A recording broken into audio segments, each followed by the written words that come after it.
Estamos no 8º dia da novena da Assunção da Santíssima Virgem Maria, e para este dia meditemos o dogma da Imaculada Conceição com a defesa do beato João Duns Scotus.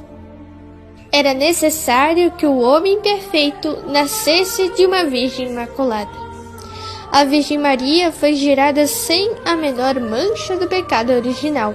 Ao longo de todos os séculos estão registrados nas páginas da história os testemunhos de inúmeros santos, doutores e teólogos em defesa desta verdade de fé. O primeiro é o de Santo André. Antes do procônsul Eugeu, afirmou com autoridade de apóstolo do Senhor.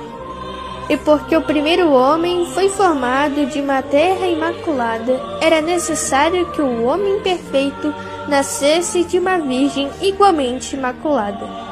No início do século III, Santo Hipólito, mártir e bispo do Porto, escrevia: quando o Salvador do mundo resolveu resgatar o gênero humano, nasceu da Imaculada Virgem Maria. Santo Agostinho de Hipona, bispo e doutor da Igreja, falecido em 430, já no século V, dizia: nem se deve tocar na palavra pecado em se tratando de Maria, e isso por respeito àquele de quem mereceu ser a mãe, que a preservou de todo pecado por sua graça. Quem poderá dizer: eu nasci sem pecado? Quem poderá se gloriar de ser puro de toda iniquidade, senão a Santa e Imaculada Mãe de Deus, preservada de toda corrupção, de toda mancha do pecado? Santo Anselmo, bispo e doutor da Igreja, falecido em 1109 e grande defensor da Imaculada Conceição, dizia: Deus, que pode conceder a Eva a graça de vir ao mundo imaculada, não teria podido concedê-la também a Maria? Não menos ardentes são os santos posteriores, passando por São Vicente Ferrer até Santo Afonso Maria de Ligório, o qual fez solene juramento de dar a própria vida para defender o privilégio da Imaculada Conceição. Muito cedo esta prerrogativa de Nossa Senhora começou a ser comemorada nos atos litúrgicos da Santa Igreja. Há indícios de que já em princípios do século V celebra-se no Patriarca de Jerusalém a festa da Conceição de Maria. O Concílio de Latrão, no ano de 649, e o de Constantinopla, em 680, dão eloquente prova de que a devoção à Virgem concebida sem pecado era comum na cristandade no sétimo século. O debate doutrinário sobre a santidade especial de Maria recebe uma contribuição especial e decisiva do beato João Duns Scotus, teólogo franciscano que viveu nos séculos XIII e XIV. Foi chamado de doutor sutil pela sutileza de seu pensamento, que na esfera teológica tinha como ponto focal o primado universal de Cristo, que argumentava assim: Deus podia criá-la sem mancha, porque a Deus nada é impossível. Lucas 1,37. Convinha que Deus a criasse sem mancha, porque ela estava predestinada a ser mãe do Filho de Deus, e, portanto, ter todas as qualidades que não apelonassem o Filho. Se Deus podia, se convinha, Deus a criou isenta do pecado original, ou seja, imaculada antes, durante e depois de sua conceição no seio de sua mãe. Será que a natureza é de fato mais forte para manchar do que a graça para santificar? Portanto, a graça foi infusa na alma de Maria no primeiro momento de sua concepção. Podia, convinha e, portanto, fez. A Mãe de Deus foi ordenada por toda a eternidade em um único decreto idêntico da encarnação da divina sabedoria. Contudo, para poder afirmar a Imaculada Conceição da Santíssima Virgem Maria, beato João Duns Scotus teve que superar a objeção apresentada por seus teólogos contemporâneos e que já havia sido avançada por Santo Agostinho. A redenção de Cristo, para ser perfeita, deve ser universal, mas se apenas um ser humano foi preservado do pecado original, a redenção de Cristo não é perfeita.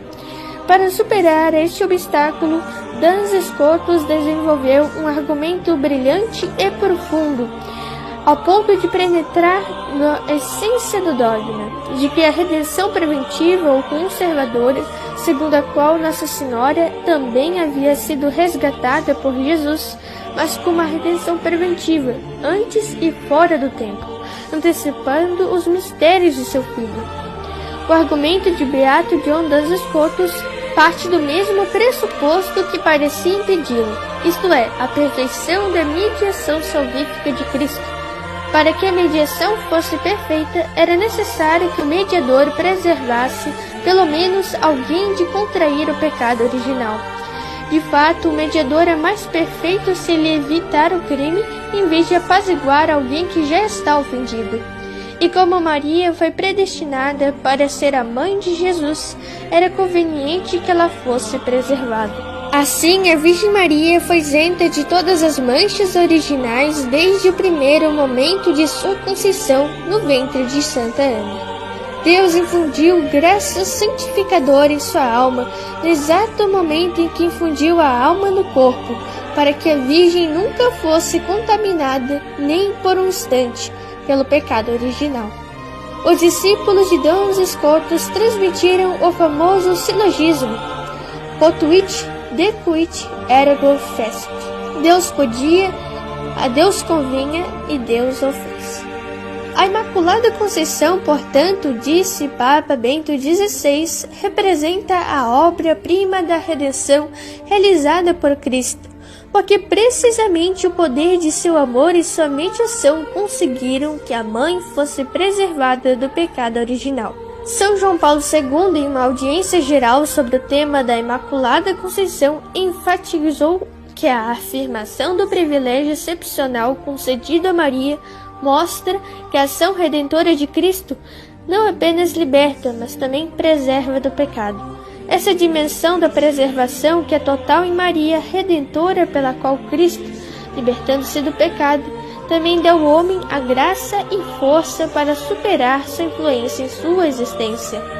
Para Maria, resgatada pela primeira vez por Cristo, que teve o privilégio de não ser submetida nem por um instante ao poder do mal e do pecado, os cristãos consideram o modelo e ícone perfeito desta santidade, que são chamados a alcançar com a ajuda da graça do Senhor em suas vidas.